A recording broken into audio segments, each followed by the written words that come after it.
Iceland is a stable democracy with a high standard of living, and until recently, extremely low unemployment and government debt. We had the complete infrastructure of a modern society. Clean energy, food production, fisheries, with a quota system to manage them. Good health care, good education, clean air, not much crime. It's a good place for families to live. We had almost end of history status.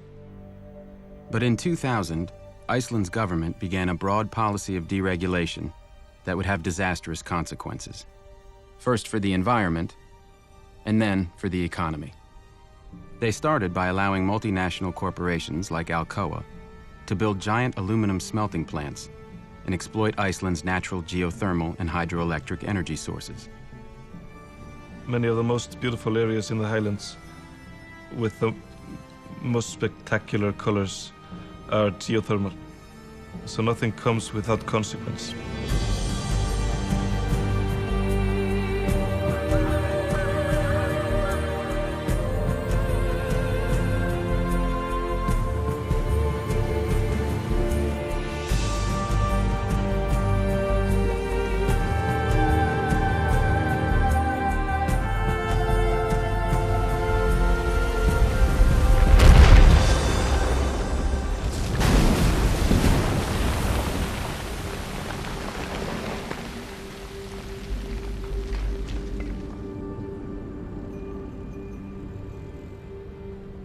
At the same time, the government privatized Iceland's 3 largest banks. The result was one of the purest experiments in financial deregulation ever conducted.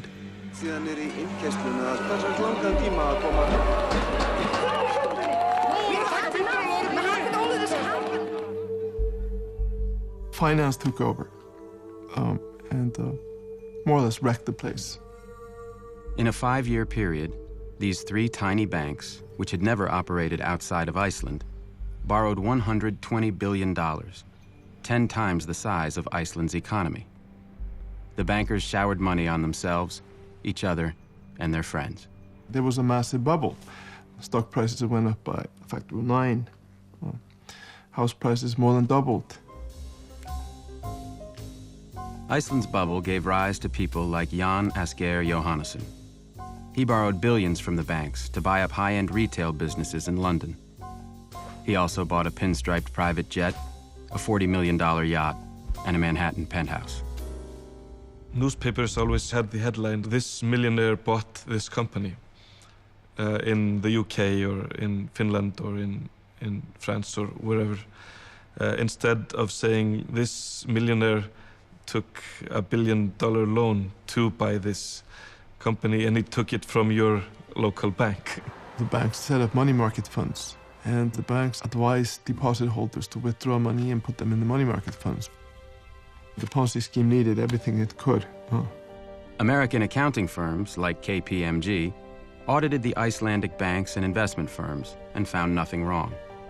And American credit rating agencies said Iceland was wonderful. In February 2007, the rating agency decided to upgrade the banks to the highest possible rate, AAA.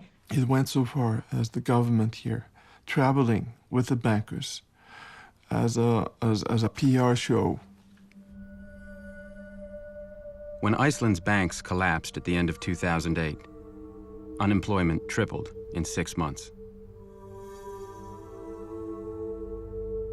There is nobody unaffected in Iceland.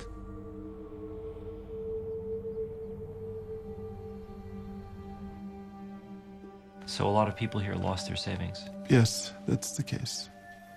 The government regulators who should have been protecting the citizens of Iceland had done nothing. You have 2 lawyers from the regulator going down to a bank to talk about some issue. When they approached the bank, they would see 19 SUVs outside the bank, right? So you enter the bank and you have the 19 lawyers sitting in front of you, right? Very, very well prepared, ready to kill any argument you make. And then if you do really well, they'll offer you a job, right? 1/3 of Iceland's financial regulators went to work for the banks. But this is a universal problem, huh? In New York, you have the same problem, right? I'm on my way, I'm making it.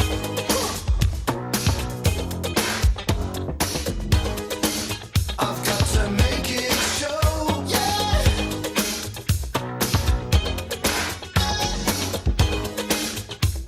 So much larger than life. I'm gonna watch it growing.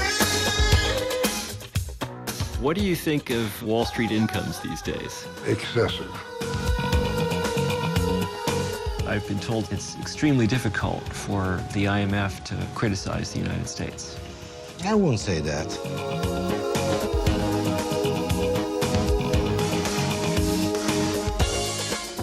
We deeply regret our breaches of U.S. law. Is a small town. They're amazed at how much cocaine these Wall Streeters can use and get up and go to work the next day.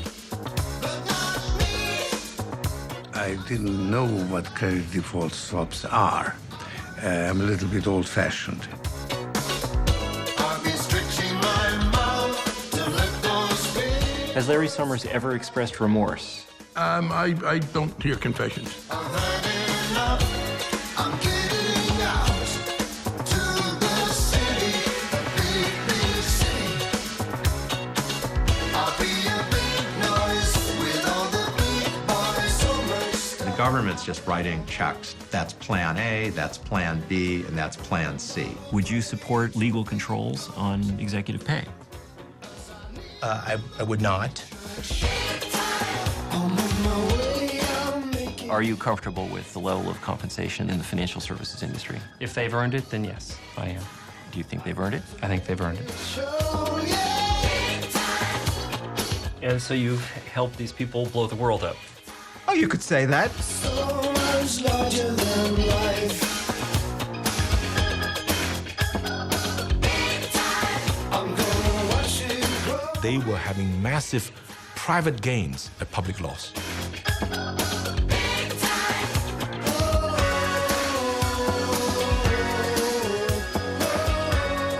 When you start thinking that you can create something out of nothing, it's very difficult to resist. My parties have all the big names, and I greet them with the widest smile. Tell them how my life is one big invention, and always around. I'm concerned that a lot of people want to go back to the old way, the way they were operating prior to the crisis. I had it made like a mountain range, with a snow white bill over my big fat head. I was getting a lot of anonymous emails from bankers saying, you can't quote me, but I'm really concerned.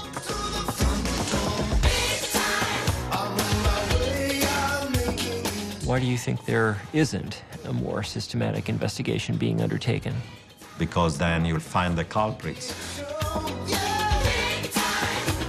Do you think that Columbia Business School has any significant conflict of interest problem? Don't see that we do.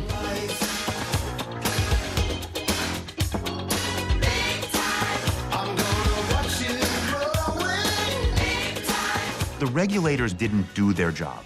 They had the power to do every case that I made when I was state attorney general. They just didn't want to.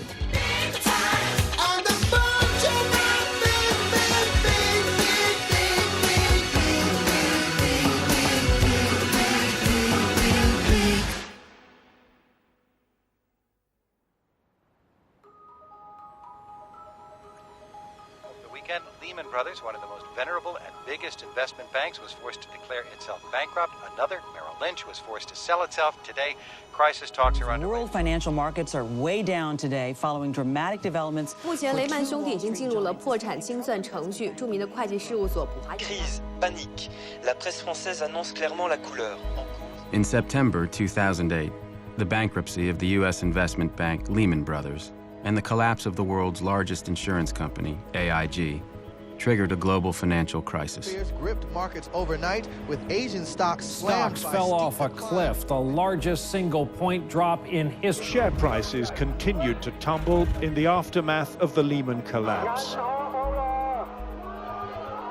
The result was a global recession, which cost the world tens of trillions of dollars, rendered 30 million people unemployed, and doubled the national debt of the United States.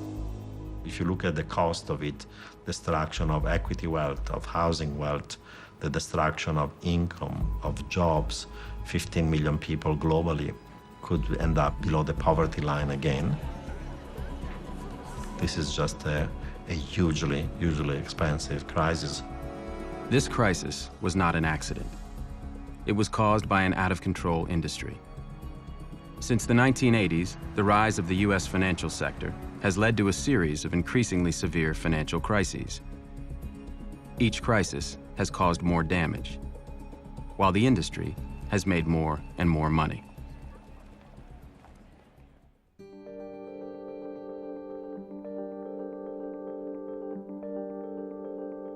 After the Great Depression, the United States had 40 years of economic growth without a single financial crisis.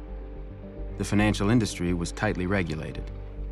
Most regular banks were local businesses, and they were prohibited from speculating with depositors' savings. Investment banks, which handled stock and bond trading, were small private partnerships. In the traditional investment banking partnership model, the partners put the money up. And obviously, the partners watched that money very carefully. They wanted to live well, but they didn't want to bet the ranch on anything.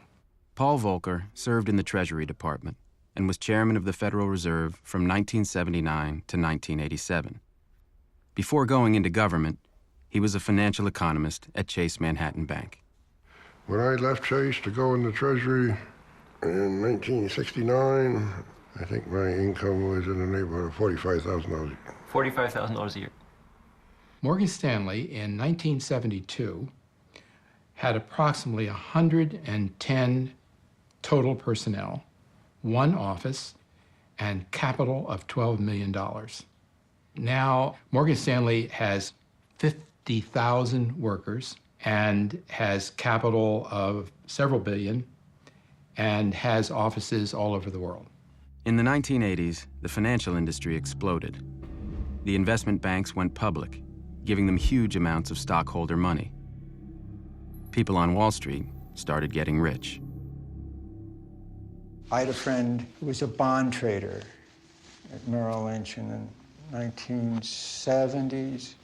He had a job as a train conductor at night because he had 3 kids and couldn't support them on what a bond trader made. By 1986, he was making millions of dollars and thought it was because he was smart. The highest order of business before the nation is to restore our economic prosperity. In 1981, President Ronald Reagan chose as Treasury Secretary the CEO of the investment bank Merrill Lynch, Donald Regan. Wall Street and the president do see eye to eye. I've talked to many leaders of Wall Street. They all say we're behind the president 100%. The Reagan administration, supported by economists and financial lobbyists, started a 30-year period of financial deregulation. In 1982, the Reagan administration deregulated savings and loan companies, allowing them to make risky investments with their depositors' money. By the end of the decade, hundreds of savings and loan companies had failed. This crisis cost taxpayers $124 billion and cost many people their life savings. It may be the biggest bank heist in our history.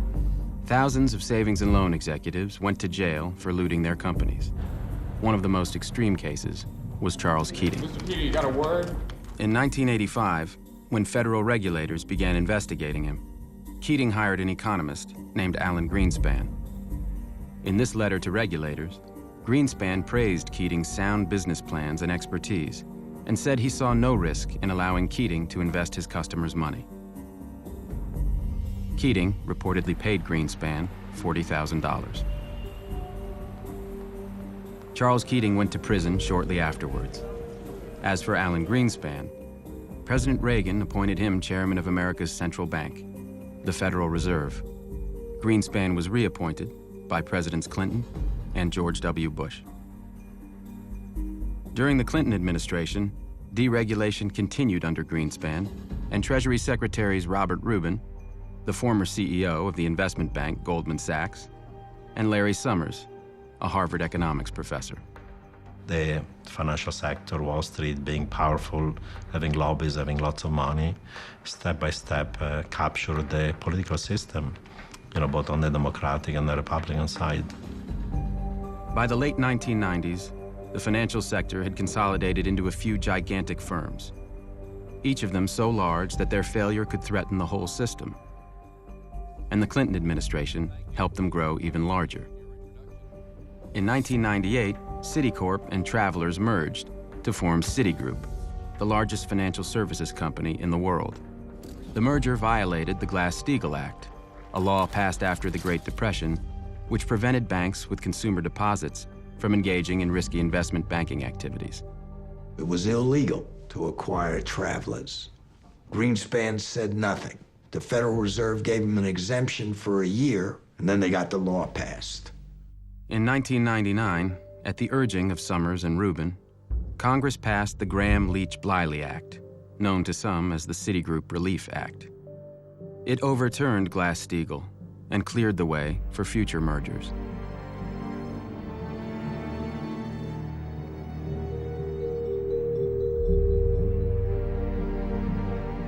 Why do you have big banks? Well, because banks like monopoly power, because banks like lobbying power, because banks know that when they're too big, they will be bailed. Markets are inherently unstable, or at least potentially unstable. And appropriate metaphor is the oil tankers. They're very big, and therefore you have to put in compartments to prevent the sloshing around of oil from capsizing the boat. The design of the boat has to take that into account. And after the Depression, the regulations actually introduced these very watertight compartments. And deregulation has led to the end of compartmentalization. The next crisis came at the end of the 90s. The investment banks fueled a massive bubble in internet stocks, which was followed by a crash in 2001 that caused $5 trillion in investment losses.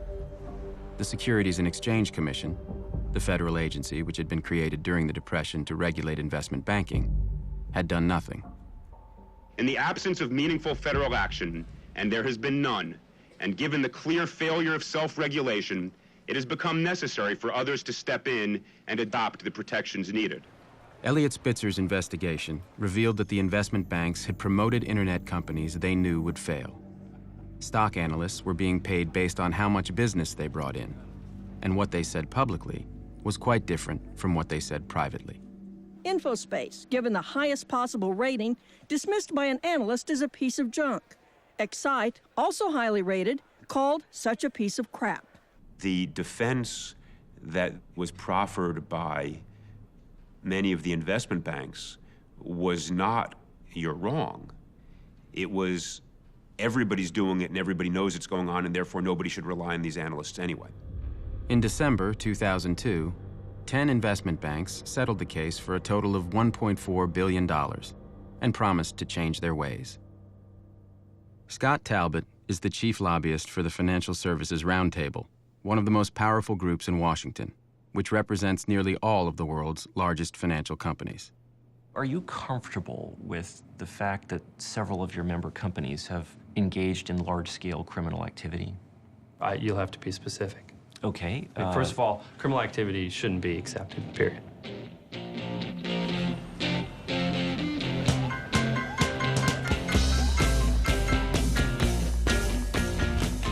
Since deregulation began, the world's biggest financial firms have been caught laundering money, defrauding customers, and cooking their books again and again and again.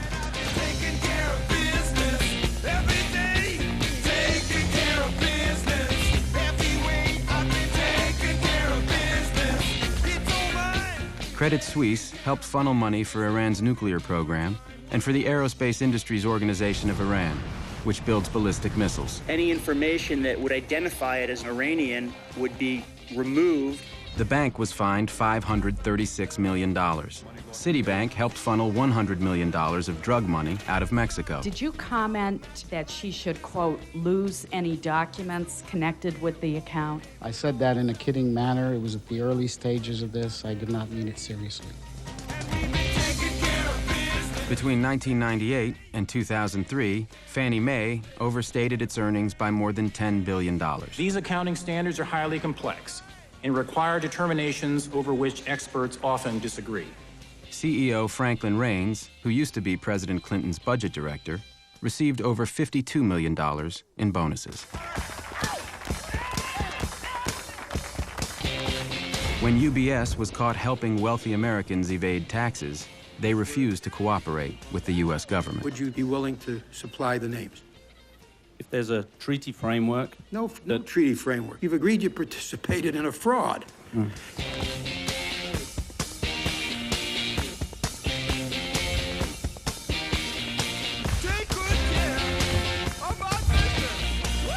But while the companies face unprecedented fines, the investment firms do not have to admit any wrongdoing.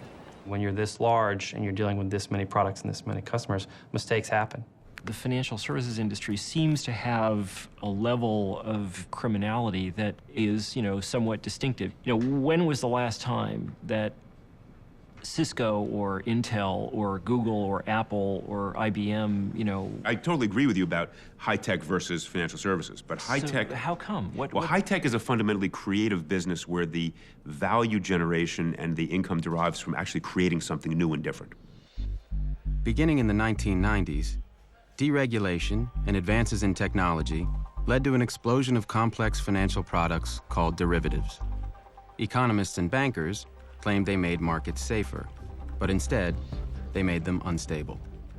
Since the end of the Cold War, a lot of former physicists, mathematicians decided to apply their skills not on Cold War technology, but on financial markets.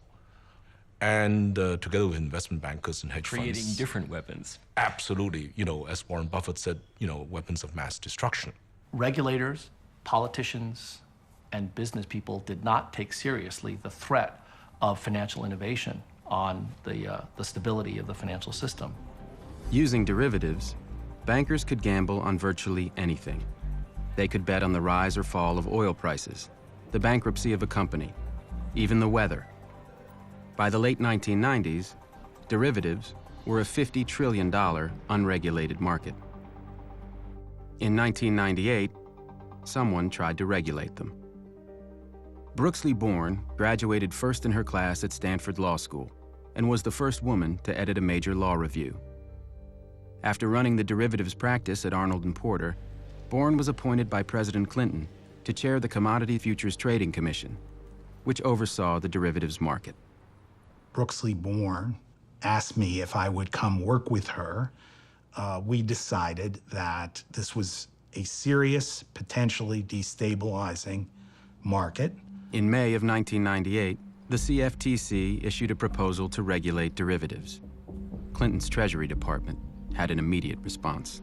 I happened to go into Brooksley's office, and she was just putting down the receiver on her telephone, and the blood had drained from her face. And she looked at me and said, "That was Larry Summers. He had 13 bankers in his office." He conveyed it in a very bullying fashion, sort of directing her to stop. The banks were now heavily reliant for earnings on these types of activities. And that led to a titanic battle to prevent this set of instruments from being regulated. Shortly after the phone call from Summers, Greenspan, Rubin, and SEC Chairman Arthur Levitt issued a joint statement condemning Born and recommending legislation to keep derivatives unregulated. Regulation of derivatives transactions that are privately negotiated by professionals is unnecessary. She was overruled, unfortunately, first by the Clinton administration and then by the Congress. In 2000, Senator Phil Gramm took a major role in getting a bill passed that pretty much exempted derivatives from regulation. They are unifying markets, they're reducing regulatory burden. I believe that we need to do it.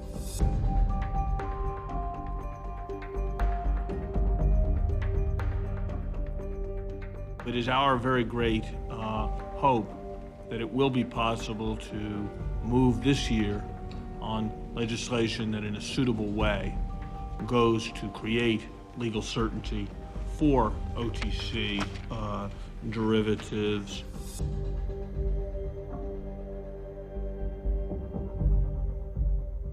I wish to associate myself with all of the remarks of Secretary Summers. In December of 2000, Congress passed the Commodity Futures Modernization Act. Written with the help of financial industry lobbyists, it banned the regulation of derivatives. Once that was done, it was off to the races. And the use of derivatives and financial innovation exploded dramatically after 2000. So help me God. So help me God. By the time George W. Bush took office in 2001, the U.S. financial sector was vastly more profitable, concentrated, and powerful than ever before. Dominating this industry were 5 investment banks, 2 financial conglomerates, 3 securities insurance companies, and 3 rating agencies. And linking them all together was the securitization food chain, a new system which connected trillions of dollars in mortgages and other loans with investors all over the world. 30 years ago, if you went to get a loan for a home, the person lending you the money expected you to pay him or her back. You got a loan from a lender who wanted you to pay him back. We've since developed securitization, whereby the people who make the loan are no longer at risk if there's a failure to repay. In the old system, when a homeowner paid their mortgage every month, the money went to their local lender. And since mortgages took decades to repay, lenders were careful. In the new system, lenders sold the mortgages to investment banks. The investment banks combined thousands of mortgages and other loans, including car loans, student loans, and credit card debt, to create complex derivatives called collateralized debt obligations, or CDOs. The investment banks then sold the CDOs to investors. Now, when homeowners paid their mortgages, the money went to investors all over the world. The investment banks paid rating agencies to evaluate the CDOs, and many of them were given a AAA rating, which is the highest possible investment grade. This made CDOs popular with retirement funds, which could only purchase highly rated securities. This system was a ticking time bomb. Lenders didn't care anymore about whether a borrower could repay, so they started making riskier loans. The investment banks didn't care either. The more CDOs they sold, the higher their profits. And the rating agencies, which were paid by the investment banks, had no liability if their ratings of CDOs proved wrong. You weren't going to be on the hook, and there weren't regulatory constraints. So it was a green light to just pump out more and more and more loans. Between 2000 and 2003, the number of mortgage loans made each year nearly quadrupled.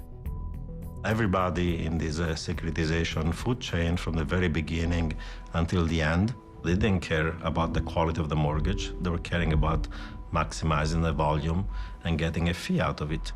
In the early 2000s, there was a huge increase in the riskiest loans, called subprime. But when thousands of subprime loans were combined to create CDOs, many of them still received AAA ratings. Now, it would have been possible to create derivative products that don't have these risks, that carry the equivalent of deductibles, where there are limits on the risks that can be taken on and so forth. They didn't do that, did they? They didn't do that, and in retrospect, they should have done. So did these guys know that they were doing something dangerous? I think they did.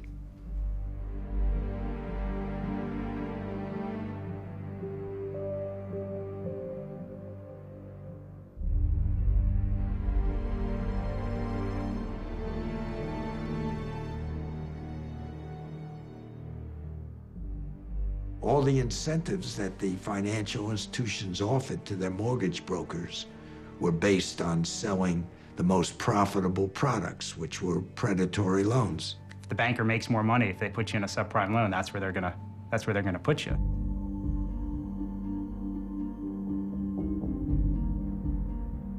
Suddenly, hundreds of billions of dollars a year were flowing through the securitization chain. Since anyone could get a mortgage, home purchases and housing prices skyrocketed. The result was the biggest financial bubble in history. Real estate is real. They can see their asset. They can live in their asset. They can rent out their asset. You had a huge boom in housing that made no sense at all. The financing appetites of the financial sector drove what everybody else did. Last time we had a housing bubble was in the late 80s. In that case, the increase in home prices had been relatively minor. That housing bubble led to a relatively severe recession. From 1996 until 2006, real home prices effectively doubled.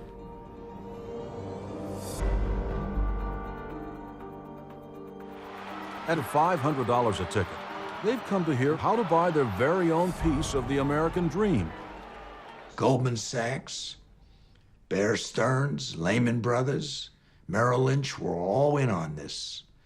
The subprime lending alone increased from $30 billion a year in funding to over $600 billion a year in 10 years. They knew what was happening. Countrywide Financial, the largest subprime lender, issued $97 billion worth of loans. It made over $11 billion in profits as a result. On Wall Street, annual cash bonuses spiked. Traders and CEOs became enormously wealthy during the bubble. Lehman Brothers was a top underwriter of subprime lending, and their CEO, Richard Fuld, took home $485 million. On Wall Street, this housing and credit bubble was leading to hundreds of billions of dollars of profits. By 2006, about 40% of all profits of S&P 500 firms was coming from financial institutions. It wasn't real profits, it wasn't real income, it was just money that was being created by the system and booked as income 2-3 years down the road. There's a default, it's all wiped out. I think it was, in fact, in retrospect, a great big national, and not just national, global Ponzi scheme. Through the Home Ownership and Equity Protection Act, the Federal Reserve Board had broad authority to regulate the mortgage industry, but Fed Chairman Alan Greenspan refused to use it. Alan Greenspan said, no, that's regulation. Ideologically, I don't believe in it. For 20 years, Robert Gnizda was the head of Greenlining, a powerful consumer advocacy group. He met with Greenspan on a regular basis. We gave him an example of Countrywide and 150 different complex adjustable rate mortgages. He said, if you had a doctorate in math, you wouldn't be able to understand them enough to know which was good for you and which wasn't. So we thought he was going to take action. But as the conversation continued, it was clear he was stuck with his ideology. We met again with Greenspan in 2005. Often we met with him twice a year, and never less than once a year.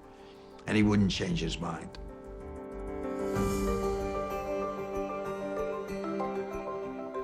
In this amazing world of instant global communications, the free and efficient movement of capital is helping to create the greatest prosperity in human history.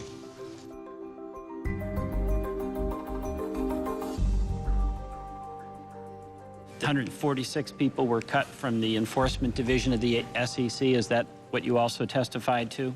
Yes. Yeah, I think there has been a systematic gutting, or whatever you want to call it, of the agency and its capability through cutting back a staff. The SEC Office of Risk Management was reduced to a staff, did you say, of one? Yeah, when that gentleman would go home at night, he could turn the lights out. During the bubble, the investment banks were borrowing heavily to buy more loans and create more CDOs. The ratio between borrowed money and the bank's own money was called leverage. The more the banks borrowed, the higher their leverage. In 2004, Henry Paulson, the CEO of Goldman Sachs, helped lobby the Securities and Exchange Commission to relax limits on leverage, allowing the banks to sharply increase their borrowing. The SEC somehow decided to let investment banks gamble a lot more. That was nuts. I don't know why they did that, but they did that.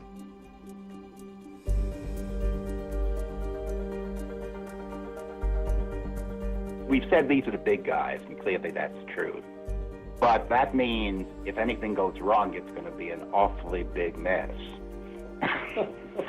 At these levels, you obviously are dealing with the most highly sophisticated financial institutions. These are the firms that do most of the derivative activity in the United States. We talked to some of them as to what their comfort level was. The firms actually thought that the number was appropriate. The commissioners vote to adopt the rule amendments and new rules as recommended by the staff. Yes. Yes. We do indeed. Unanimous, and we are adjourned. The degree of leverage in the financial system became absolutely frightening. Investment banks leveraging up to the level of 33 to 1, which means that a tiny 3% decrease in the value of their asset base would leave them insolvent. There was another ticking time bomb in the financial system. AIG, the world's largest insurance company, was selling huge quantities of derivatives called credit default swaps. For investors who owned CDOs, credit default swaps worked like an insurance policy. An investor who purchased a credit default swap paid AIG a quarterly premium. If the CDO went bad, AIG promised to pay the investor for their losses. But unlike regular insurance, speculators could also buy credit default swaps from AIG in order to bet against CDOs they didn't own. In insurance, you can only insure something you own. Let's say you and I own property. I own a house. I can only insure that house once. The derivatives universe essentially enables anybody to actually insure that house. So you could insure that, somebody else could do that, so 50 people might insure my house. So what happens is, if my house burns down, now the number of losses in the system becomes proportionately larger. Since credit default swaps were unregulated, AIG didn't have to put aside any money to cover potential losses. Instead, AIG paid its employees huge cash bonuses as soon as contracts were signed. But if the CDOs later went bad, AIG would be on the hook. People were essentially being rewarded for taking massive risks in good times that generate short-term revenues and profits and therefore bonuses, but that's going to lead to the firm to be bankrupt over time. That's a totally distorted system of compensation. AIG's Financial Products Division in London issued $500 billion worth of credit default swaps during the bubble, many of them for CDOs backed by subprime mortgages. The 400 employees at AIG-FP made $3.5 billion between 2000 and 2007. Joseph Cassano, the head of AIG-FP, personally made $315 million. It's hard for us, without being flippant, to even see a scenario within any kind of realm of reason that would see us losing $1 in any of those transactions. In 2007, AIG's auditors raised warnings. One of them, Joseph St. Denis, resigned in protest after Cassano repeatedly blocked him from investigating AIG-FP's accounting. Let me tell you one person that didn't get a bonus while everybody else was getting bonuses. That was St. Denis, Mr. St. Denis, who tried to alert the two of you to the fact that you were running into big problems. He quit in frustration, and he didn't get a bonus. In 2005, Raghuram Rajan, then the chief economist of the International Monetary Fund, delivered a paper at the annual Jackson Hole Symposium, the most elite banking conference in the world. Who was in the audience? It was, I guess, the central bankers of the world, ranging from Mr. Greenspan himself, Ben Bernanke, Larry Summers was there, Tim Geithner was there. The title of the paper was essentially, "Is Financial Development Making the World Riskier?" And the conclusion was, it is. Rajan's paper focused on incentive structures that generated huge cash bonuses based on short-term profits, but which imposed no penalties for later losses. Rajan argued that these incentives encouraged bankers to take risks that might eventually destroy their own firms, or even the entire financial system. It's very easy to generate performance by taking on more risk. And so what you need to do is compensate for risk-adjusted performance. And that's where all the bodies are buried. Rajan, hit the nail on the head. What he particularly said was, you guys have claimed you found a way to make more profits with less risk. I say you found a way to make more profits with more risk, and there's a big difference. Summers was vocal. He basically thought that I was criticizing the change in the financial world and was worried about, regulation which would reverse this whole change. So essentially he accused me of being a Luddite. He wanted to make sure that we didn't bring in a whole new set of regulations to constrain the financial sector at that point. You're going to make an extra $2 million a year or $10 million a year for putting your financial institution at risk. Someone else pays the bill. You don't pay the bill. Would you make that bet? Most people who worked on Wall Street said, sure, I'd make that bet.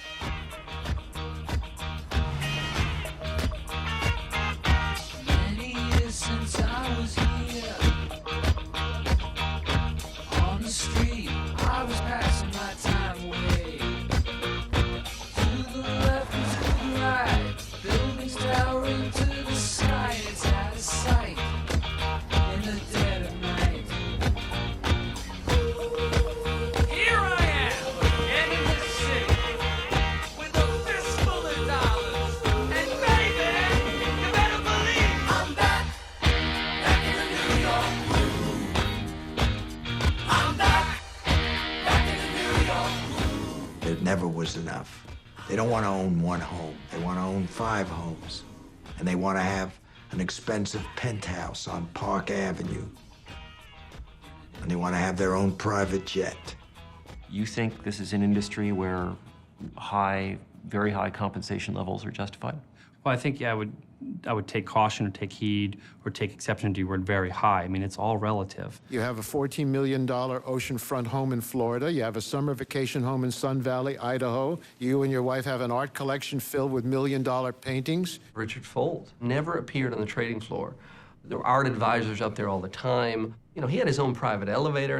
He went out of his way to be disconnected. I mean, his elevator, they hired technicians to program it, so that his driver would call in the morning and a security guard would hold it. There's only like a 2 or 3 second window where he actually has to see people. And he hops into this elevator and goes straight to 31. Lehman owned a bunch of corporate jets. Do you know about this? Yes. How many were there? Well, there were 6, including the 767s. He also had a helicopter. I see. Isn't that kind of a lot of planes to have for? We're dealing with type A personalities, and type A personalities know everything in the world. Banking became a pissing contest. Mine's bigger than yours, that kind of stuff. It was all men that ran it, incidentally. $50 billion deals were not large enough, so we do $100 billion deals. These people are risk takers, they're impulsive.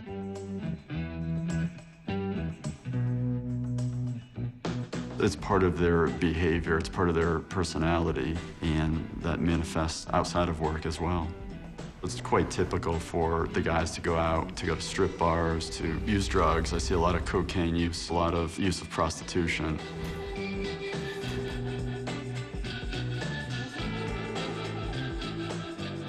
Recently, neuroscientists have done experiments where they've taken individuals and put them into an MRI machine, and they have them play a game where the prize is money.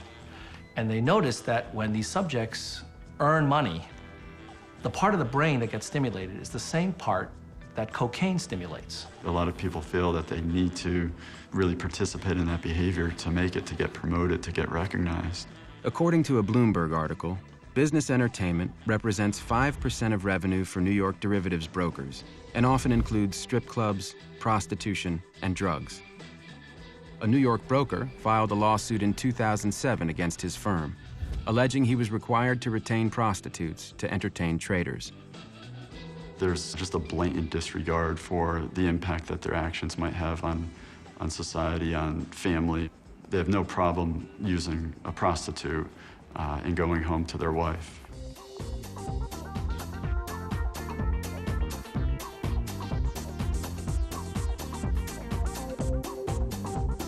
How many customers? About 10,000 at that point in time. What fraction were from Wall Street? Of the higher end clients, probably 40 to 50%. And were all the major Wall Street firms represented? Goldman Sachs? Lehman Brothers, yeah, they're all in there. Morgan Stanley was a little less of that. I think Goldman was pretty big with that. A lot of clients would call me and say, can you get me a Lamborghini for the night for the girl? These guys were spending corporate money. I had many black cards from, the various financial firms. What's happening is services are being charged to computer repair. Trading research, consulting for market compliance. They just usually gave them a piece of letterhead and said, make your own invoice. So this pattern of behavior, you think, extends to the senior management of the firm? Absolutely does. Yeah, I know for a fact that it does. It extends to the very top. A friend of mine who's involved in a company that has a big financial presence said, well, it's about time you learned about subprime mortgages. So he set up a session with his trading desk and me. And the techie who did all this gets very excited, runs to his computer, pulls up in about 3 seconds this Goldman Sachs issue of securities. It was a complete disaster. Borrowers had borrowed on average 99.3% of the price of the house, which means they have no money in the house. If anything goes wrong, they're going to walk away from the mortgage. This is not a loan you'd really make, right? You've got to be crazy. But somehow you took 8,000 of these loans, and by the time the guys were done at Goldman Sachs and the rating agencies, 2/3 of the loans were rated AAA, which meant they were rated as safe as government securities. It's utterly mad. Goldman Sachs sold at least $3.1 billion worth of these toxic CDOs in the first half of 2006. The CEO of Goldman Sachs at this time was Henry Paulson, the highest paid CEO on Wall Street. Good morning, welcome to the White House. I'm pleased to announce that I will nominate Henry Paulson to be the Secretary of the Treasury. He's a lifetime of business experience. He has an intimate knowledge of financial markets. He's earned a reputation for candor and integrity. You might think it would be hard for Paulson to adjust to a meager government salary. But taking the job as Treasury Secretary was the best financial decision of his life. Paulson had to sell his $485 million of Goldman stock when he went to work for the government. But because of a law passed by the first President Bush, he didn't have to pay any taxes on it. It saved him $50 million.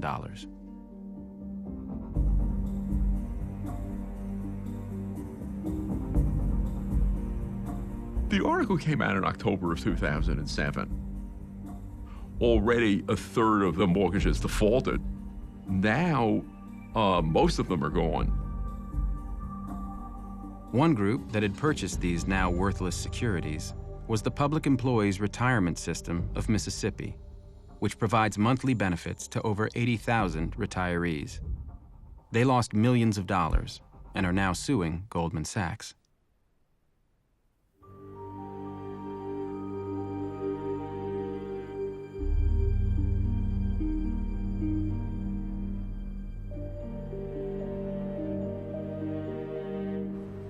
By late 2006, Goldman had taken things a step further.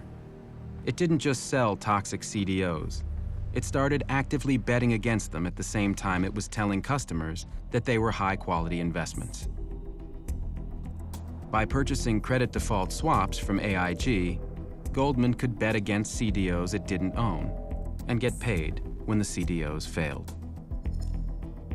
I asked if anybody called the customers and said, you know, we don't really like this kind of mortgage anymore, and we thought you ought to know. And, you know, they didn't really say anything, but, you know, you just feel the laughter coming over the phone. Goldman Sachs bought at least $22 billion of credit default swaps from AIG. It was so much that Goldman realized that AIG itself might go bankrupt. So they spent $150 million insuring themselves against AIG's potential collapse. Then in 2007, Goldman went even further. They started selling CDOs specifically designed so that the more money their customers lost, the more money Goldman Sachs made.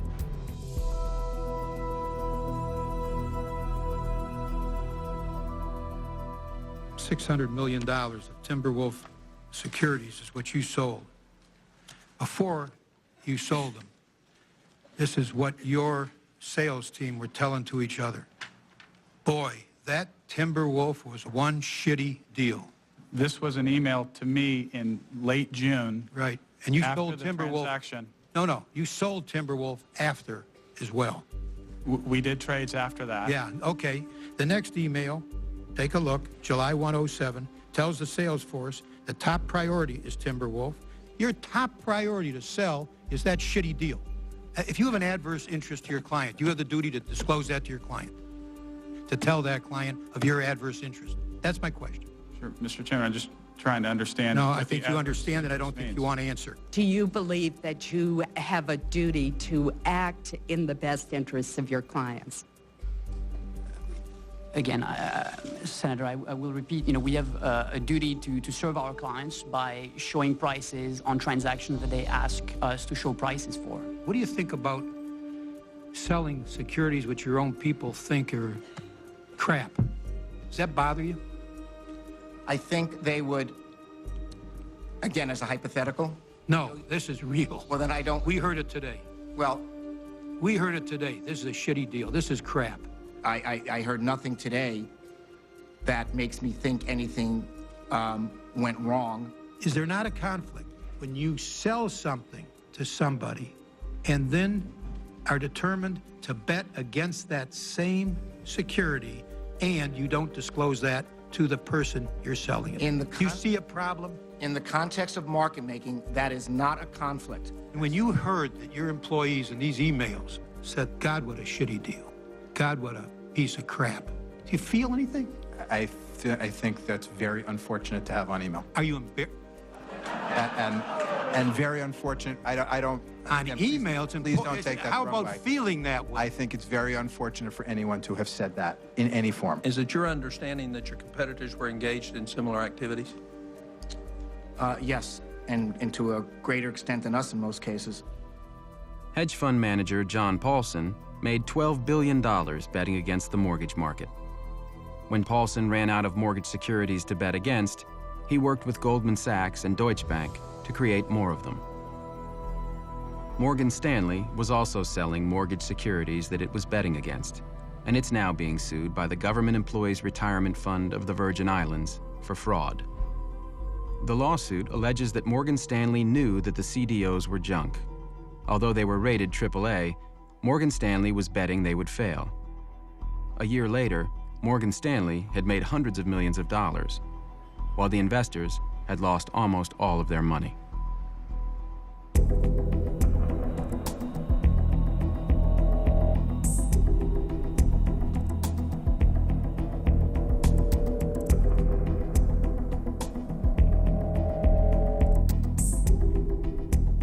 You would have thought that pension funds would have said, those are subprime. Why am I buying them?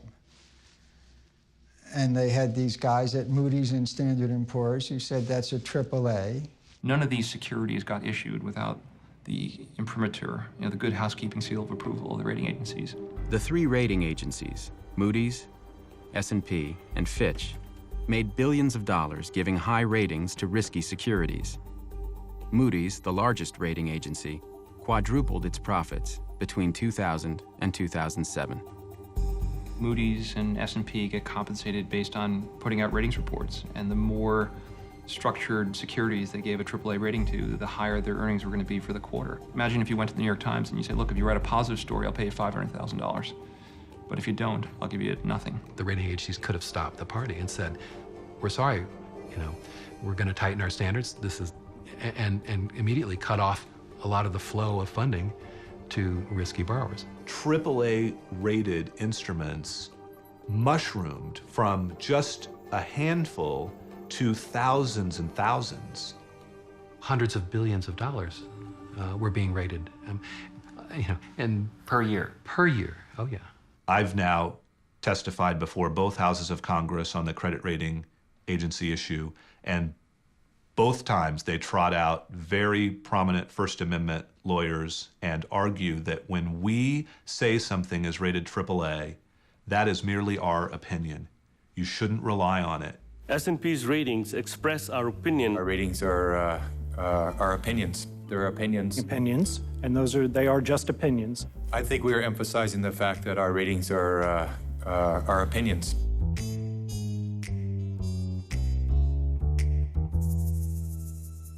They do not speak to the market value of a security, the volatility of its price, or its suitability as an investment.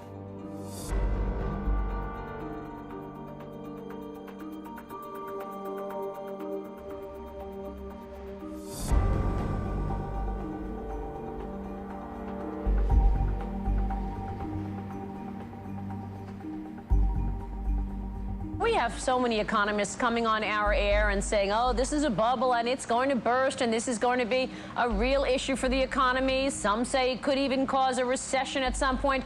What is the worst case scenario if, in fact, we were to see prices come down substantially across the country? Well, I guess I don't buy your premise. It's a pretty unlikely possibility. We've never had a decline in house prices on a nationwide basis. Ben Bernanke became chairman of the Federal Reserve Board in February 2006, the top year for subprime lending. But despite numerous warnings, Bernanke and the Federal Reserve Board did nothing.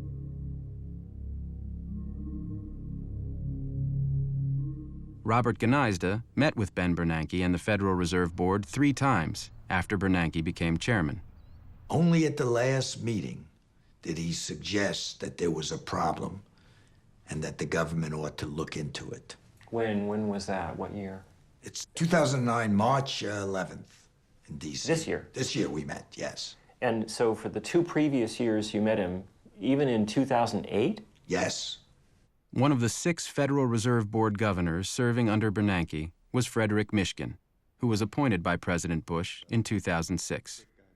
Did you participate in these semi-annual meetings that Robert Gneizda and Greenlining had with the Federal Reserve Board? Yes, I did. I was actually on the committee that was involved with that, the Consumer and Community Affairs Committee. He warned in an extremely explicit manner about what was going on, and he came to the Federal Reserve Board with loan documentation of the kind of loans that were frequently being made, and he was listened to politely and nothing was done. Right. So I don't know the details in terms of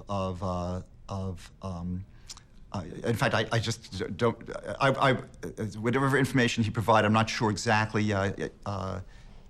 It's actually, to be honest with you, I can't remember this kind of discussion, but certainly there were issues that were coming up. But then the question is, how pervasive are they? Why didn't you try looking? I think that people did. We have people looking. We had a whole group of people looking at this for whatever reasons. Excuse me, you can't be serious. If you would have looked, you would have found things. That's very, very easy to always say that you can always find it. As early as 2004, the FBI was already warning about an epidemic of mortgage fraud. They reported inflated appraisals, doctored loan documentation, and other fraudulent activity. In 2005, the IMF's chief economist, Raghuram Rajan, warned that dangerous incentives could lead to a crisis. Then came Nouriel Roubini's warnings in 2006, Alan Sloan's articles in Fortune magazine and the Washington Post in 2007, and repeated warnings from the IMF. I say that on behalf of the institution, the crisis which is in front of us is a huge crisis. Who did you talk to? The government, Treasury, Fed, everybody. In May of 2007, hedge fund manager Bill Ackman circulated a presentation called Who's Holding the Bag, which described how the bubble would unravel. And in early 2008, Charles Morris published his book about the impending crisis. You're just not sure, what do you do? And you might have some suspicions that underwriting standards are being weakened, but then the question is, should you do anything about it?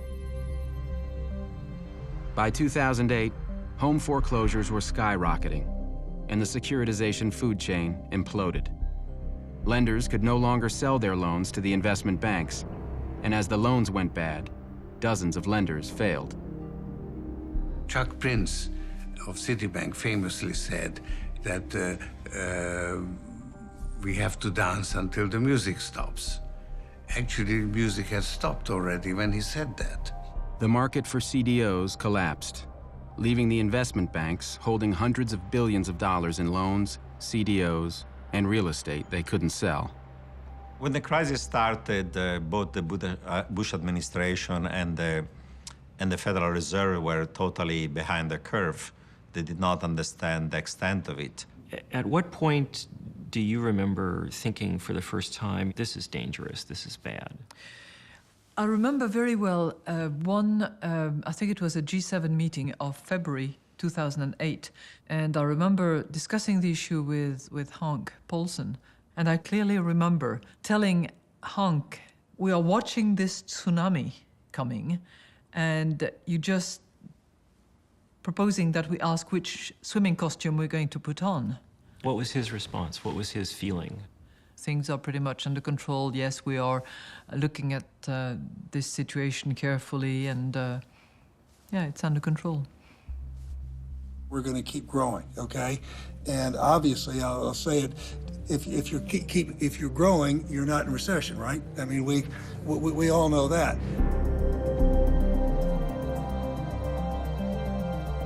In a matter of days, one of the pillars of Wall Street... In March of 2008, the investment bank Bear Stearns ran out of cash and was acquired for $2 a share by JP Morgan Chase.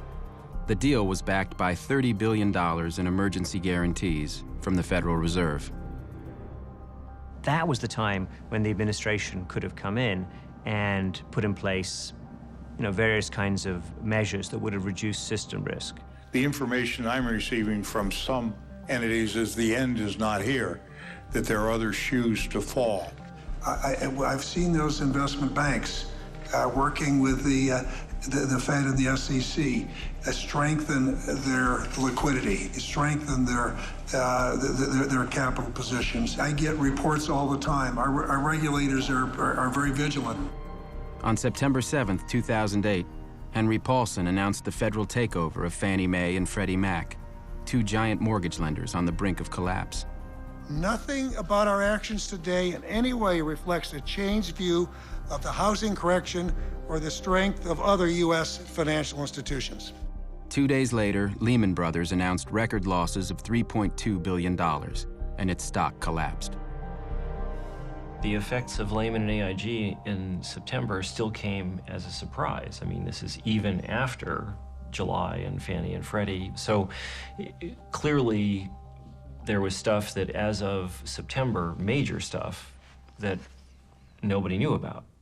I think that's fair. Bear Stearns was rated AAA like a month before it went bankrupt? More likely A2. A2? Yeah. Okay. A2 is still not bankrupt. No. It's a high investment grade, solid investment grade rating. Lehman Brothers, A2 within days of failing, AIG, AA within days of being bailed out. Fannie Mae and Freddie Mac were AAA when they were rescued. Citigroup, Merrill, all of them had investment grade ratings. How can that be? Well, that's a good question. That's a great question. At no point did the administration ever go to all the major institutions and say, this is serious. Tell us what your positions are, no bullshit. Where are you? Mm-hmm. Well, first, that's what the regulators, that's their job, right? Their job is to understand the exposure across these different institutions, and they have a very refined understanding that I think became more refined as the crisis proceeded. So, forgive me, but that's clearly not true. I mean, What do you mean it's not true? In August of 2008, were you aware of the credit ratings held then by Lehman Brothers, Merrill Lynch, AIG, and did you think that they were accurate? Well, certainly by that time, it was always clear that earlier credit ratings weren't accurate because they had been downgraded substantially. No, they hadn't. There was still some downgrading in terms of the industry and concerns, and certainly the stock Not price. some. All those firms were rated at least A2 until a couple of days before they were rescued. Well, then then the answer is I just don't know enough to really answer your question on this particular issue. Governor Fred Mishkin is resigning effective August 31. He says he plans to return to his teaching post at Columbia's Graduate School of Business. Why did you leave the Federal Reserve in August of 2008? I mean, in the middle of the worst financial crisis. So I had to revise a textbook. His departure leaves the Fed board with 3 of its 7 seats vacant, just when the economy needs it most. Well, I'm sure your textbook is important and widely read, but in August of 2008, some somewhat more important things were going on in the world, don't you think? By Friday, September 12th, Lehman Brothers had run out of cash, and the entire investment banking industry was sinking fast. The stability of the global financial system was in jeopardy. That weekend, Henry Paulson and Timothy Geithner, president of the New York Federal Reserve, called an emergency meeting with the CEOs of the major banks in an effort to rescue Lehman. But Lehman wasn't alone. Merrill Lynch, another major investment bank, was also on the brink of failure. And that Sunday, it was acquired by Bank of America. The only bank interested in buying Lehman was the British firm Barclays. But British regulators demanded a financial guarantee from the US government. Paulson refused.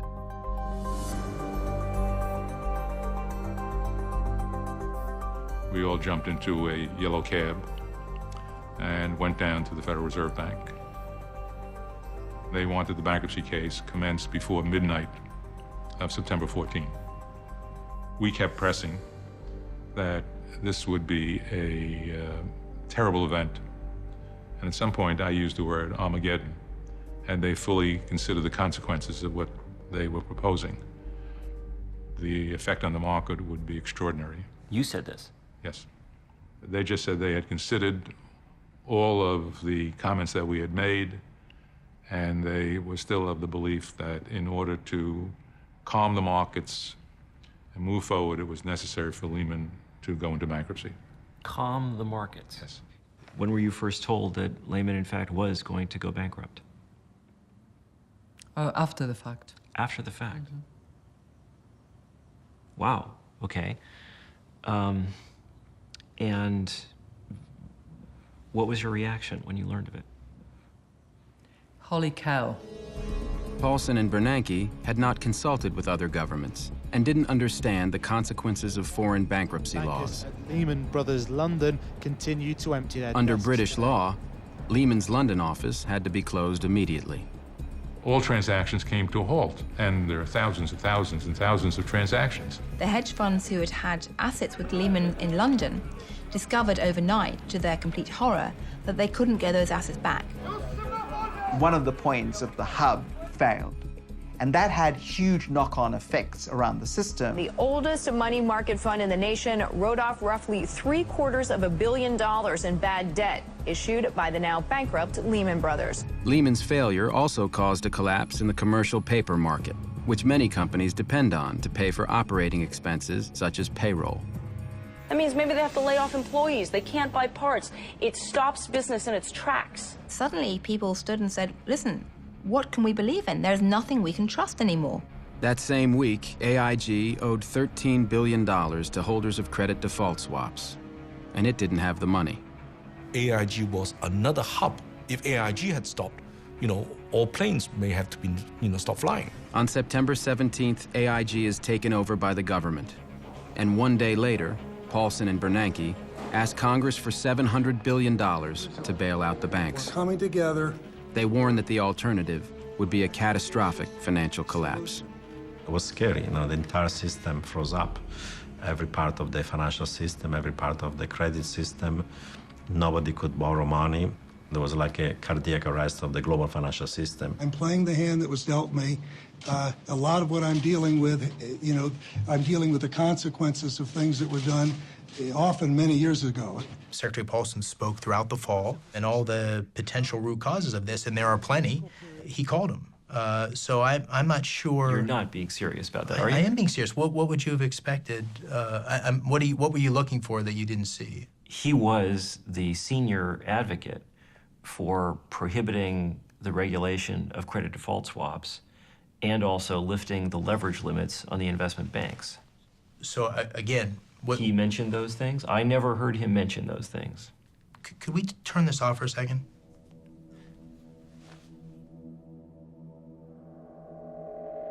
When AIG was bailed out, the owners of its credit default swaps, the most prominent of which was Goldman Sachs, were paid $61 billion the next day. Paulson, Bernanke, and Tim Geithner forced AIG to pay 100 cents on the dollar rather than negotiate lower prices. Eventually, the AIG bailout cost taxpayers over $150 billion. $160 billion went through AIG, $14 billion went to Goldman Sachs. At the same time, Paulson and Geithner forced AIG to surrender its right to sue Goldman and the other banks for fraud.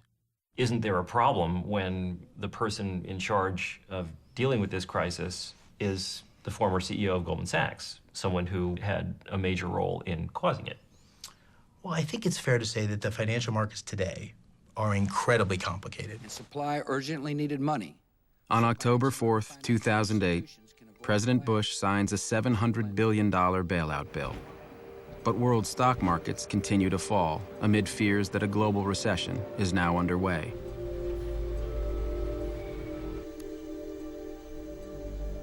The bailout legislation does nothing to stem the tide of layoffs and foreclosures. Unemployment in the United States and Europe quickly rises to 10%. The recession accelerates and spreads globally. I began to get really scared because I hadn't foreseen the whole world going down at the same rate at the same time.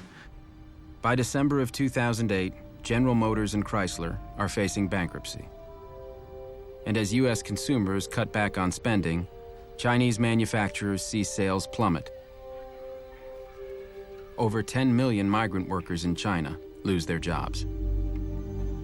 At the end of the day, the poorest, as always, pay the most.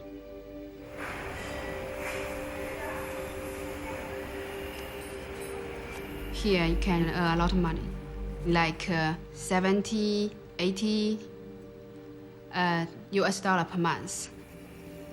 As a farmer in the countryside, you cannot earn so much money.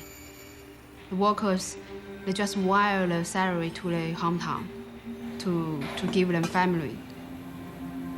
The crisis started in America. We all know it will be coming to China. Some factories try to cut off some workers. And some people get poor because they lose the job. The lives get harder.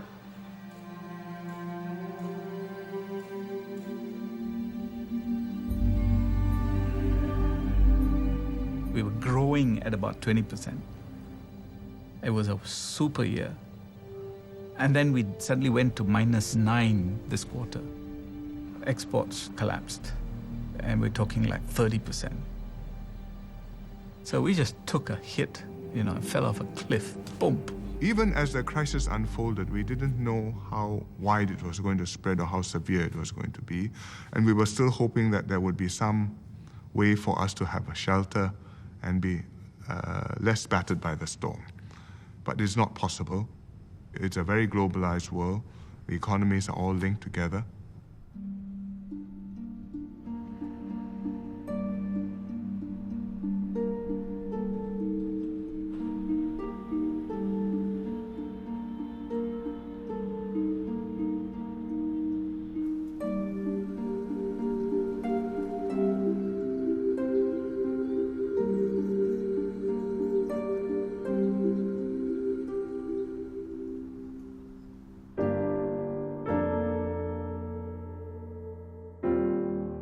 Every time a home goes into foreclosure, it affects everyone who lives around that house. Because when that property goes on the market, it's going to be sold at a lower price.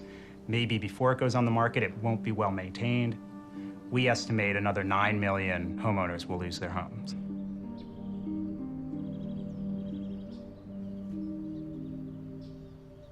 Salimos un fin de semana a mirar qué casas estaban de venta.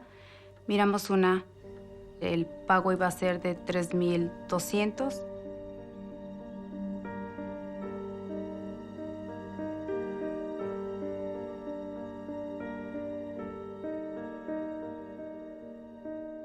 Muy bonita la casa, el pago bajo, todo era, sacamos la lotería, pero la realidad fue cuando llegó el primer pago.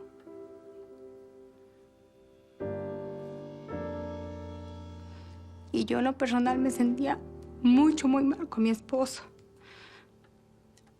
porque trabaja demasiado y tenemos 3 hijos.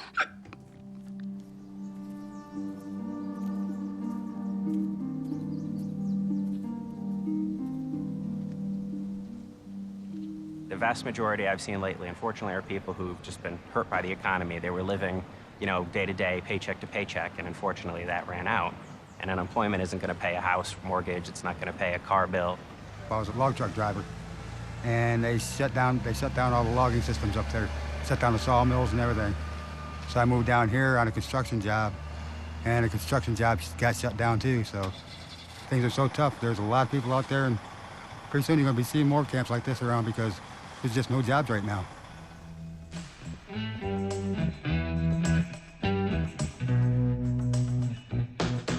When the company did well, we did well. When the company did not do well, sir, we did not do well. The men who destroyed their own companies and plunged the world into crisis walked away from the wreckage with their fortunes intact. The top 5 executives at Lehman Brothers made over $1 billion between 2000 and 2007. And when the firm went bankrupt, they got to keep all the money. The system worked. It doesn't make any sense for us to make a loan that's going to fail because we lose. They lose, the borrower loses, the community loses, and we lose. Countrywide CEO Angelo Mozillo made $470 million between 2003 and 2008.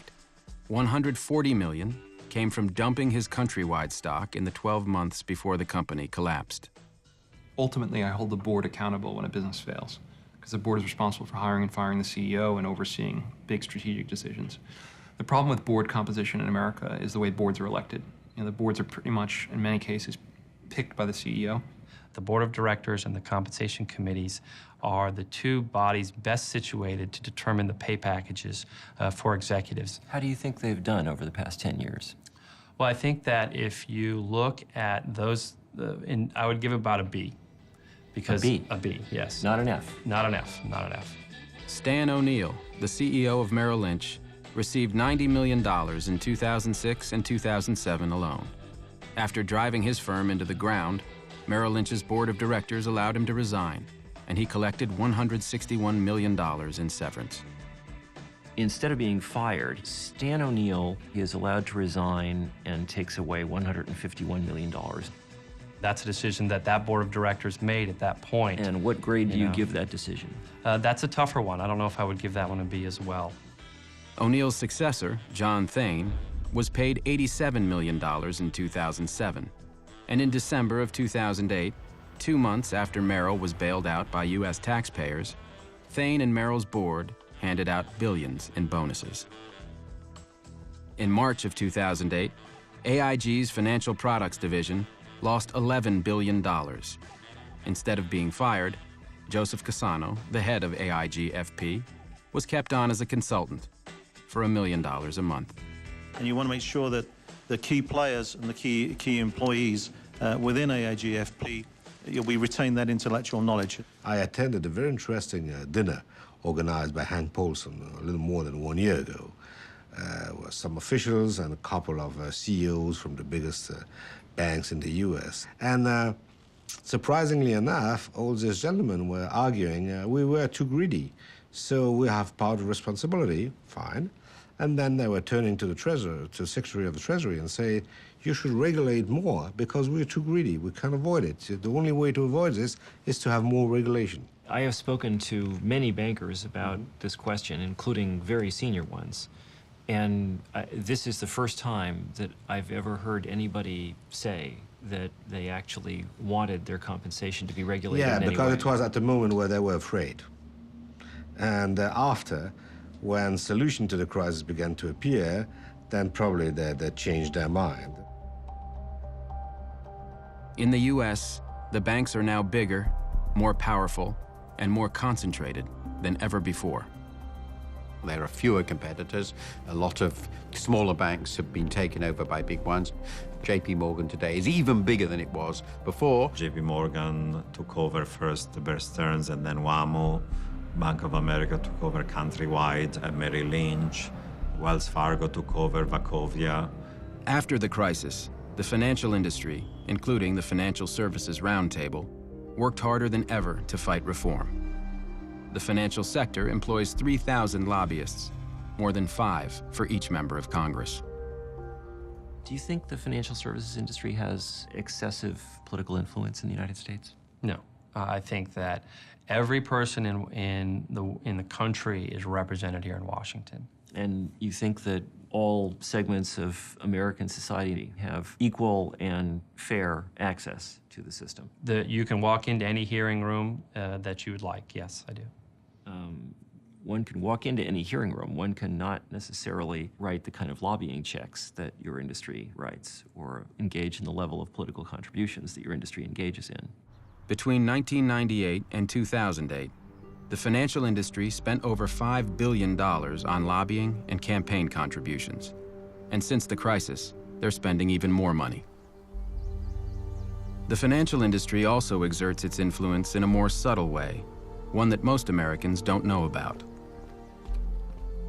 It has corrupted the study of economics itself. Deregulation had tremendous financial and intellectual support because people argued it for their own benefit. The economics profession was the main source of that illusion. Since the 1980s, academic economists have been major advocates of deregulation and played powerful roles in shaping U.S. government policy. Very few of these economic experts warned about the crisis. And even after the crisis, many of them opposed reform. The guys who taught these things tended to get paid a lot of money being consultants. Business school professors don't live on a faculty salary. They do very, very well. Over the last decade, the financial services industry has made about $5 billion worth of political contributions in the United States. It's kind of a lot of money. That doesn't bother you? No. Martin Feldstein is a professor at Harvard and one of the world's most prominent economists. As President Reagan's chief economic advisor, he was a major architect of deregulation. And from 1988 until 2009, he was on the board of directors of both AIG and AIG Financial Products, which paid him millions of dollars. You have any regrets about having been on AIG's board? I have no comments. No, I have no regrets about being on AIG's board. None? That I can say, absolutely not. Absolutely not. Okay. You have any regrets about AIG's decisions? I cannot say anything more about AIG. I've taught at Northwestern and Chicago, Harvard, and Columbia. Glenn Hubbard is the dean of Columbia Business School and was the chairman of the Council of Economic Advisors under George W. Bush. Do you think the financial services industry has too much political power in the United States? I don't think so, no. You certainly wouldn't get that impression by the drubbing that they regularly get in Washington. Many prominent academics quietly make fortunes while helping the financial industry shape public debate and government policy. The Analysis Group, Charles River Associates, Compass Lexicon, and the Law and Economics Consulting Group manage a multi-billion-dollar industry that provides academic experts for hire. Two bankers who used these services were Ralph Ciaffi and Matthew Tannen. Bear Stearns hedge fund managers prosecuted for securities fraud. After hiring the analysis group, both were acquitted. Glenn Hubbard was paid $100,000 to testify in their defense. Do you think that the economics discipline has a conflict of interest problem? I'm not sure I know what you mean. Do you think that a significant fraction of the economics discipline, number of economists, have financial conflicts of interest that in some way might call into question or color? Oh, I see what you're saying. I doubt it. Most academic economists, aren't wealthy business people. Hubbard makes $250,000 a year as a board member of MetLife and was formerly on the board of Capmark, a major commercial mortgage lender during the bubble, which went bankrupt in 2009. He has also advised Nomura Securities, KKR Financial Corporation, and many other financial firms. Laura Tyson, who declined to be interviewed for this film, is a professor at the University of California, Berkeley. She was the chair of the Council of Economic Advisors and then director of the National Economic Council in the Clinton administration. Shortly after leaving government, she joined the board of Morgan Stanley, which pays her $350,000 a year. Ruth Simmons, the president of Brown University, makes over $300,000 a year on the board of Goldman Sachs. Larry Summers, who as Treasury Secretary played a critical role in the deregulation of derivatives, became president of Harvard in 2001. While at Harvard, he made millions consulting to hedge funds and millions more in speaking fees, much of it from investment banks. According to his federal disclosure report, Summers' net worth is between $16.5 million and $39.5 million. Frederick Mishkin, who returned to Columbia Business School after leaving the Federal Reserve, reported on his federal disclosure report that his net worth was between $6 million and $17 million. In 2006, you co-authored a study of Iceland's financial system. Right. Iceland is also an advanced country with excellent institutions, low corruption, rule of law. The economy has already adjusted to financial liberalization, while prudential regulation and supervision is generally quite strong. Yeah, and that was the mistake. That turns out that that the prudential regulation and supervision was not strong in Iceland, and particularly during this period. So what led you to think that it was? I think that you're going with the information you had, and generally the view was that Iceland had very good institutions. It was a very advanced country. Who told you that? What kind of research did you do? You talk to people. You have faith in the central bank, which actually did fall down on the job. Clearly, this. Why do you have faith in a central bank? Well, that faith because you go with the information you have. How much were you paid to write it? I was paid. I think the number was. It's public information.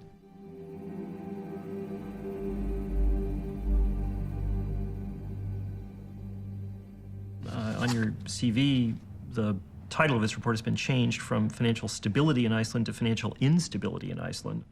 Oh, well, I don't know. Whatever it is the thing. If it's a typo, there's a typo. I think what should be publicly available is whenever anybody does research on a topic that they disclose if they have any financial conflict with that research. But if I recall, there is no policy to that effect. I can't imagine anybody not doing that. In terms of putting it in a paper, there would be significant professional sanction for failure to do that. I didn't see any place in the study where you indicated that you had been paid by the Icelandic Chamber of Commerce to produce it. No, I don't, Okay. Richard Portis, the most famous economist in Britain and a professor at London Business School, was also commissioned by the Icelandic Chamber of Commerce in 2007 to write a report which praised the Icelandic financial sector. The banks themselves are highly liquid. They've actually made money on the fall of the Icelandic krona. These are strong banks. Their funding, their market funding is assured for the coming year. These are well-run banks. Richard, thank you so much. Like Mishkin, Portis's report didn't disclose his payment from the Icelandic Chamber of Commerce. Does Harvard require disclosures of financial conflict of interest in publications? Not to my knowledge. Do you require people to report the compensation they've received from outside activities? No. Don't you think that's a problem? I don't see why. Martin Feldstein being on the board of AIG, Laura Tyson going on the board of Morgan Stanley, Larry Summers making $10 million a year consulting to financial services firms. Irrelevant. Yeah, basically irrelevant. You've written a very large number of articles about a very wide array of subjects. You never saw fit to investigate the risks of unregulated credit default swaps? I never did. Same question with regard to executive compensation, the regulation of corporate governance, the effect of political contributions. I don't know that I would have anything to add to those discussions. I'm looking at your resume now. It looks to me as if the majority of your outside activities are consulting and directorship arrangements with the financial services industry. Would you not agree with that characterization? No, to my knowledge, I don't think my consulting clients are even on my CV, so no. Who are your consulting clients? I don't believe I have to discuss that with you. Okay. In fact, you have a few more minutes and interview's over. Do you consult for any financial services firms? The answer is I do. But I do not want to go into details about that. Do they include other financial services firms? Possibly. You don't remember? This isn't a deposition, sir. I was polite enough to give you time. Foolishly, I now see, but you have 3 more minutes. Give it your best shot. In 2004, at the height of the bubble, Glenn Hubbard co-authored a widely read paper with William C. Dudley, the chief economist of Goldman Sachs. In the paper, Hubbard praised credit derivatives and the securitization chain, stating that they had improved allocation of capital and were enhancing financial stability.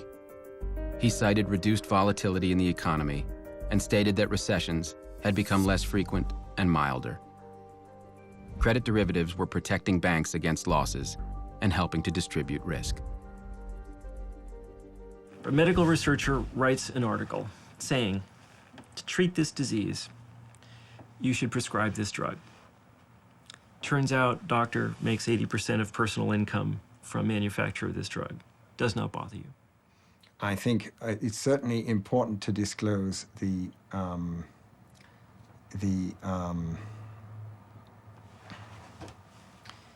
well, I think that's also a little different from cases that we're talking about here because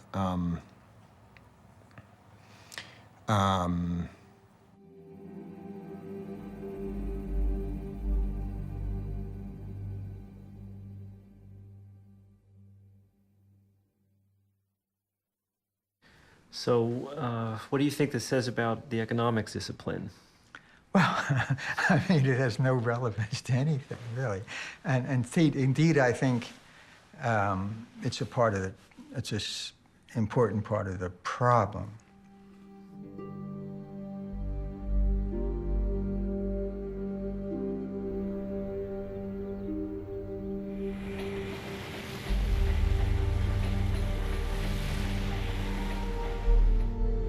The rising power of the U.S. financial sector was part of a wider change in America.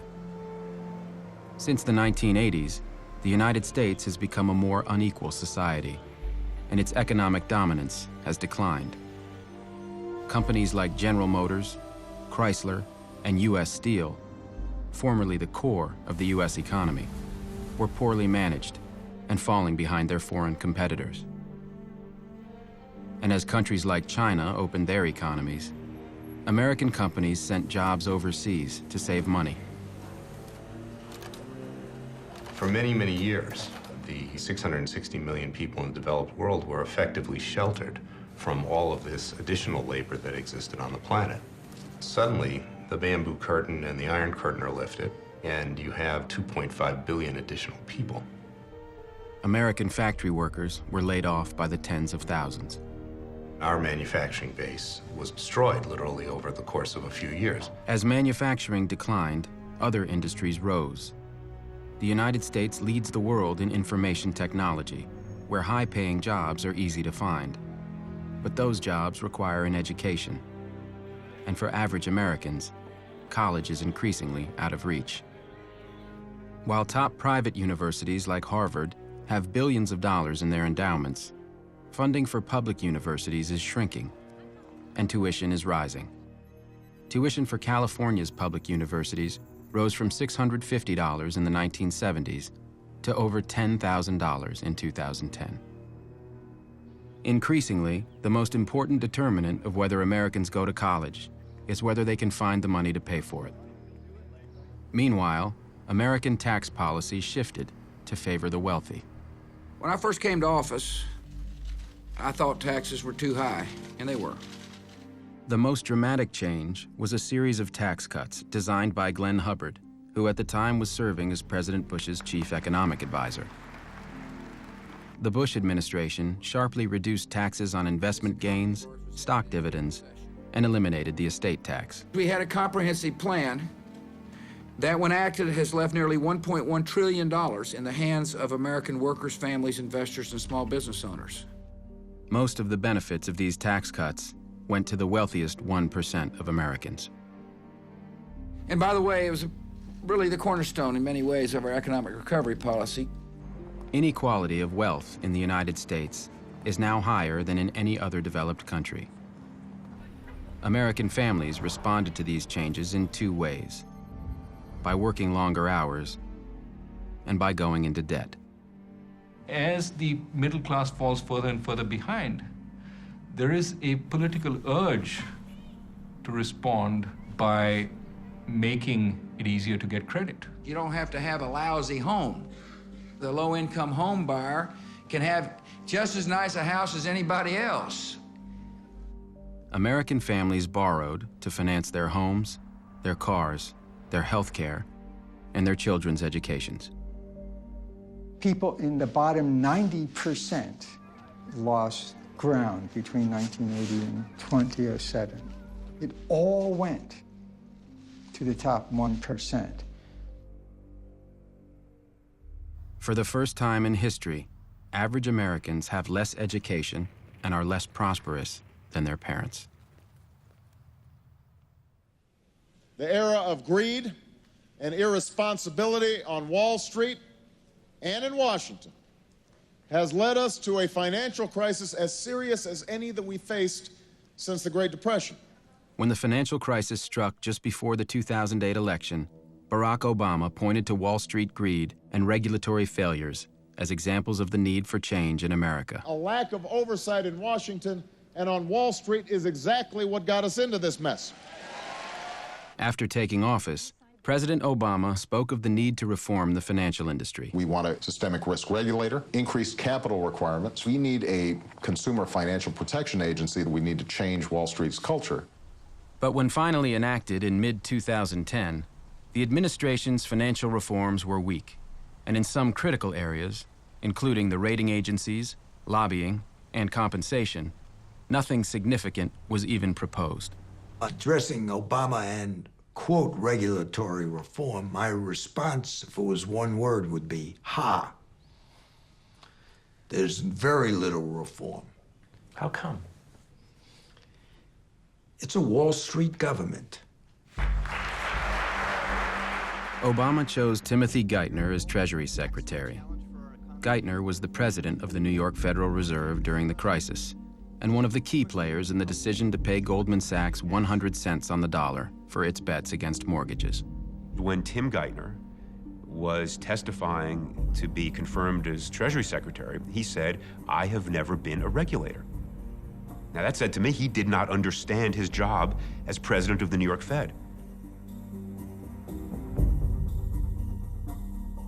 The new president of the New York Fed is William C. Dudley, the former chief economist of Goldman Sachs, whose paper with Glenn Hubbard praised derivatives. Geithner's chief of staff is Mark Patterson, a former lobbyist for Goldman.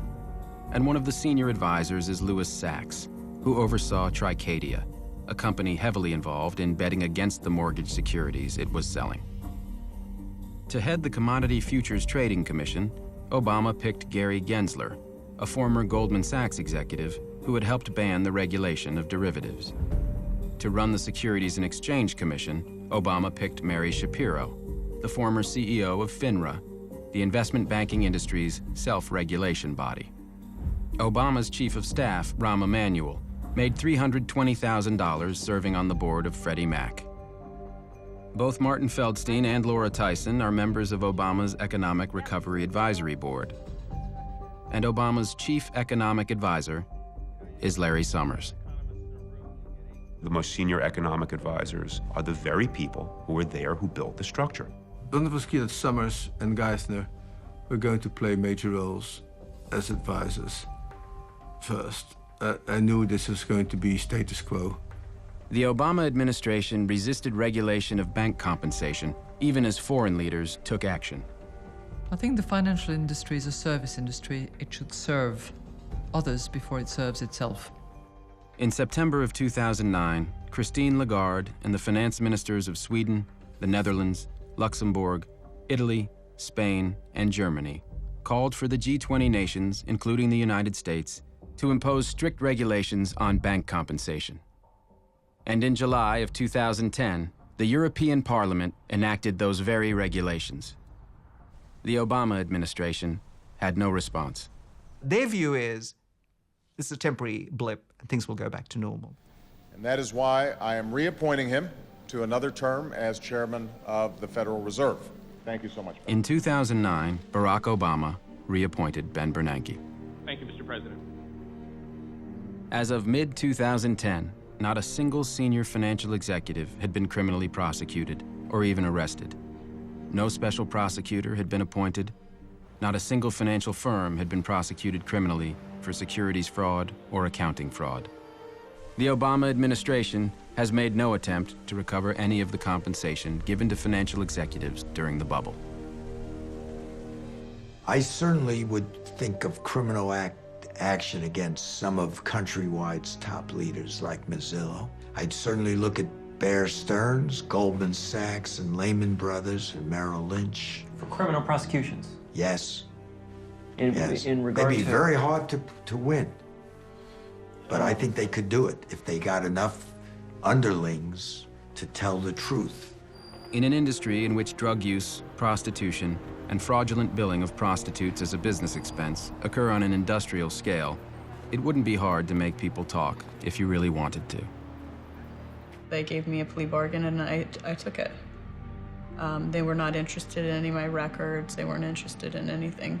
They were not interested in your records? That's correct. That's correct. There's a sensibility that you don't use people's personal vices in the context of Wall Street cases necessarily to get them to flip. I think maybe it's after the cataclysms that we've been through, maybe people will reevaluate that. I'm not the one to pass judgment on that right now.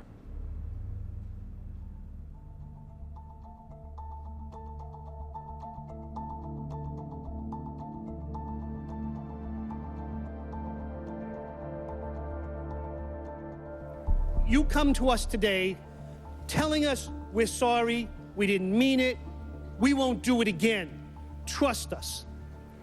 Well, I have some people in my constituency that actually robbed some of your banks.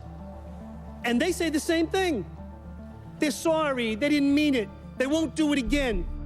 In 2009, as unemployment hit its highest level in 17 years, Morgan Stanley paid its employees over $14 billion, and Goldman Sachs paid out over $16 billion. In 2010, bonuses were even higher. Why should a financial engineer be paid four times to 100 times more than a real engineer? A real engineer builds bridges. A financial engineer build dreams. And you know, when those dreams turn out to be nightmares, other people pay for it. For decades, the American financial system was stable and safe. But then something changed. The financial industry turned its back on society, corrupted our political system, and plunged the world economy into crisis. At enormous cost, we've avoided disaster and are recovering. But the men and institutions that caused the crisis are still in power, and that needs to change. They will tell us that we need them, and that what they do is too complicated for us to understand. They will tell us it won't happen again. They will spend billions fighting reform. It won't be easy. But some things are worth fighting for.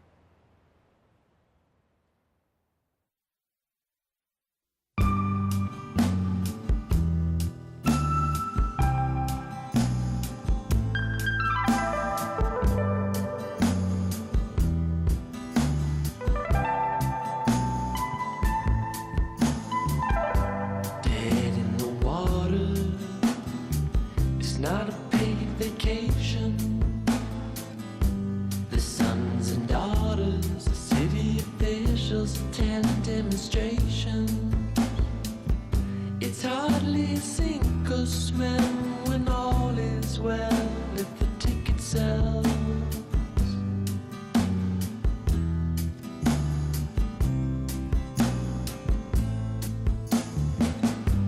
Out with a whimper. It's not a blaze of glory. You look down from your temple as people endeavor to make it a story and chisel a marble world, but all is lost if it's never heard.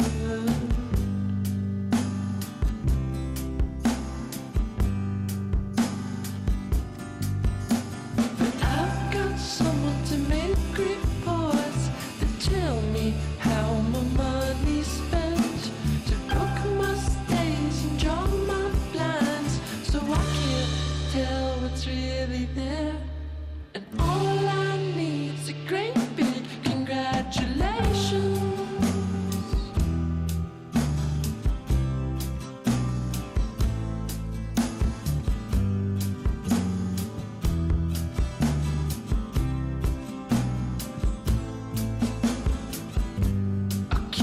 Dreams, you pay attention for me. As strange as it seems, I'd rather dissolve than have you ignore me. The ground may be moving fast, but I tied my boots to a broken mast.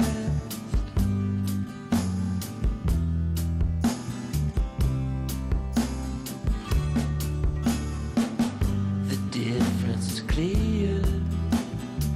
You throw it in your cauldron. Rust and veneer, dusk and dawn, Steinways and Baldwins. You start with the simple stock of all the ways and salt to taste.